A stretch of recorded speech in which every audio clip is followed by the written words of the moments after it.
Salut, j'espère que tu vas bien. Aujourd'hui, en fait, je vous fais une vidéo sur des petits trucs pour être plus écologique dans notre consommation de maquillage. Donc, je trouve que l'industrie du cosmétique, c'est comme une affaire qui est vraiment, mais vraiment pas écologique. Tu sais, tout ce qui est sur emballage en fait, puis les produits qui sont un peu chimiques également qu'on utilise pour notre maquillage, donc qui nuit à la planète malheureusement. Donc pour contrer ça, en fait, moi j'aime ça avoir des petits trucs qui sont super simples à faire dans notre quotidien, mais que si tout le monde se met à faire ça, ça va vraiment faire un petit changement pour notre planète qui est suffisamment maganée. Donc mon premier petit truc, en plus d'être bon pour l'environnement, il va vous faire économiser beaucoup. Moi c'était la dernière fois que j'achète un démaquillant. Pour la seule et unique raison que la seule chose qui enlève vraiment tout mon maquillage, c'est de l'huile de coco. Donc, de un, c'est vraiment pas dispendieux, puis en plus, c'est un produit qui est 100% naturel, donc, tu sais, c'est vraiment bon pour notre peau. L'huile de coco, c'est un corps gras, donc ça fait vraiment partir tout ce qui est maquillage, hydrofuge et etc. Donc pour moi c'est vraiment la seule chose qui enlève tout mon maquillage à la fin de la journée ou les gros rouges à lèvres là, longue tenue. C'est vraiment l'huile de coco qui enlève ça parce que toutes les autres démaquillants ne fonctionnent pas. Donc c'est ça, à place d'acheter du démaquillant qui coûte vraiment plus cher en pharmacie, qui est ultra emballé, puis qui a des produits qu'on ne sait pas trop dedans, je vous suggère d'utiliser seulement l'huile de coco. Par la suite, moi c'est sûr que j'utilise un nettoyant pour le visage à part parce que je trouve que c'est ça qui donne l'équilibre à ma peau d'avoir un bon nettoyant pour le visage. Puis c'est vraiment selon moi deux produits qui sont ultra différents, donc rendu là c'est à vous de faire votre choix si vous voulez quand même utiliser un nettoyant par la suite, mais moi je trouve que c'est ça, l'huile de coco c'est vraiment la seule chose qui fait partir ça. Comment on utilise l'huile de coco? Ben dans le fond, l'huile de coco c'est un corps solide, donc à la chaleur ça devient un produit liquide. Donc on en prend un petit peu dans nos mains, on le frotte comme ça, puis ensuite on applique l'huile de coco en massant sur notre visage, puis ça nous démaquille tout simplement. Donc, étant donné que c'est un corps gras, je vous suggère de utiliser une débarbouillette humide à la fin avec de l'eau chaude pour vraiment enlever l'excédent d'huile, pour être sûr en fait que vous n'avez pas de problème de peau après parce que vous utilisez un démaquillant qui est trop gras. En plus d'être un produit vraiment pas dispendieux, l'huile de coco a beaucoup d'autres utilités pour tout ce qui a trait aux cosmétiques. Donc j'ai déjà fait une vidéo là-dessus, en fait 10 trucs à faire avec l'huile de coco, je vais le linker juste là, vous allez pouvoir aller voir ça puis vous renseigner sur toutes les bonnes choses à faire avec ça.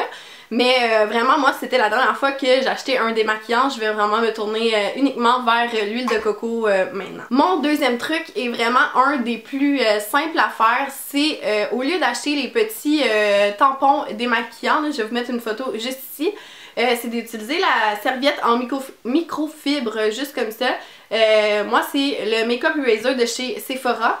Mais je sais que maintenant, dans toutes les pharmacies, vous pouvez en trouver au coût de 6 $, donc c'est vraiment pas dispendieux. La serviette en microfibre, la façon dont on l'utilise, c'est on l'humidifie la serviette, puis ensuite on fait simplement se démaquiller régulièrement en frottant doucement la serviette sur notre visage, puis ça enlève vraiment tout le maquillage. Encore une fois, moi j'utilise un nettoyant après pour juste vraiment faire sûr qu'il n'y ait vraiment plus rien. Puis encore là pour équilibrer ma peau, donc j'utilise toujours mon nettoyant. Mais voilà, c'est des solutions vraiment super écologiques. Moi ça fait un an et demi que je l'ai, puis je l'utilise encore. Je la lave en fait à tous les 3 jours environ. Donc c'est sûr que je vous suggère d'en avoir au minimum 2 pour justement avoir un bon roulement puis pas toujours être en train de faire du lavage parce que là ça vient en compte du côté écologique de la chose. Donc voilà, c'est vraiment une super bonne option. Puis encore une fois, j'ai fait un petit vidéo où je la teste, vous allez pouvoir aller voir ça juste là. Je trouve que c'est un super bon produit, très abordable et facilement trouvable en pharmacie. Contrairement à, tu sais, j'ai vu beaucoup de petits tampons écologiques faits en tissu, coton, etc. J'ai trouvé ça quand même assez dispendieux comme alternative, donc pour moi c'est pas une option, mais vraiment de se procurer des serviettes en microfibre. Je trouve que c'est genre la moindre des choses à faire, à ajouter à notre routine de soins pour se démaquiller le soir. Puis ça évite vraiment qu'on ait beaucoup de poubelles dans notre salle de bain. Là, je trouve vraiment que ça a fait diminuer ça de beaucoup. Mon troisième truc, il est quasiment niaiseux en fait, mais c'est de recycler ces emballages de cosmétiques. Je suis pas mal certaine qu'il y a beaucoup de gens qui font pas ça. C'est sûr que ça demande un petit peu plus de temps que de juste les jeter à la poubelle. Mais je pense qu'il faut commencer à être un petit peu intelligent dans notre consommation, puis de prendre le petit 5 minutes de plus lorsqu'on finit notre contenant pour le rincer puis le mettre au recyclage. C'est vraiment un petit ajout genre vraiment niaiseux à notre quotidien, mais qui fait vraiment de grosses différences pour notre petite planète. Donc voilà, de faire de la récupération. Ma quatrième chose, c'est vraiment super simple, mais c'est d'éviter la surconsommation. Donc en fait, on a tendance à acheter vraiment beaucoup de choses. Quand t'aimes le maquillage, tu veux toujours en avoir plus, puis on finit par avoir souvent la même couleur de rouge à lèvres, puis de en avoir vraiment trop, puis d'utiliser toujours les mêmes au final. Donc moi ce que je vous suggère, c'est sûr que c'est de terminer les produits avant d'en acheter des nouveaux, qui est très logique.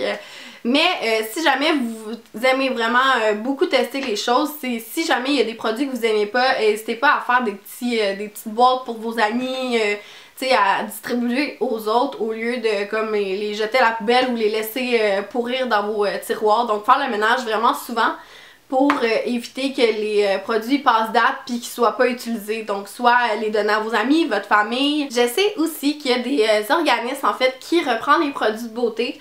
Donc, tu sais, au lieu de faire du gaspillage puis de pas les utiliser, il faut aller porter à ces organismes-là, puis ça fait profiter aux femmes qui sont dans le besoin ou qui n'ont pas nécessairement les moyens de se procurer autant de produits de beauté.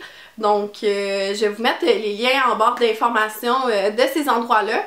Puis, tu sais, c'est juste un petit pensée de bien puis un donné au suivant en fait pour les produits que vous ne gardez pas. Mon cinquième point, c'est quelque chose que je suis en train de vérifier comment je peux m'enligner vers ça, mais c'est d'utiliser des produits qui sont beaucoup plus naturels pour le maquillage.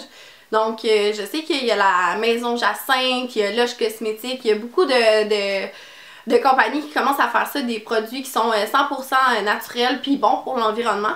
Donc je trouve que ça fait vraiment une différence sur notre peau aussi, utiliser des produits 100% naturels. C'est déjà quelque chose que je fais pour mes cheveux maintenant, puis je trouve que c'est vraiment meilleur pour l'environnement justement. Puis deux, ben tu sais, mes cheveux sont tellement plus en santé, donc je me dis ça doit être la même chose pour ma peau. Pour un des points que je vous ai souligné avant, c'est que j'utilise pas les produits naturels encore parce que j'essaie de terminer le maquillage que j'ai présentement pour pas juste comme surconsommer puis avoir plein de choses puis pas finir aucun produit. Donc voilà, mais éventuellement j'ai essayé d'être un petit peu plus consciente dans mes achats puis faire plus mes recherches sur les produits qui sont naturels et bons pour l'environnement. Donc c'est tout pour ma vidéo de cette semaine. J'espère que vous avez apprécié et que ça va vous aider à avoir moins de déchets dans votre salle de bain. Donnez-moi en commentaire des petits conseils que vous faites vous aussi pour changer les choses, un petit geste à la fois. Puis voilà, si vous appréciez ce genre de vidéo, laissez un thumbs up. Puis abonnez-vous juste en bas pour plus de contenu. Puis on se revoit pour une prochaine vidéo. Bye!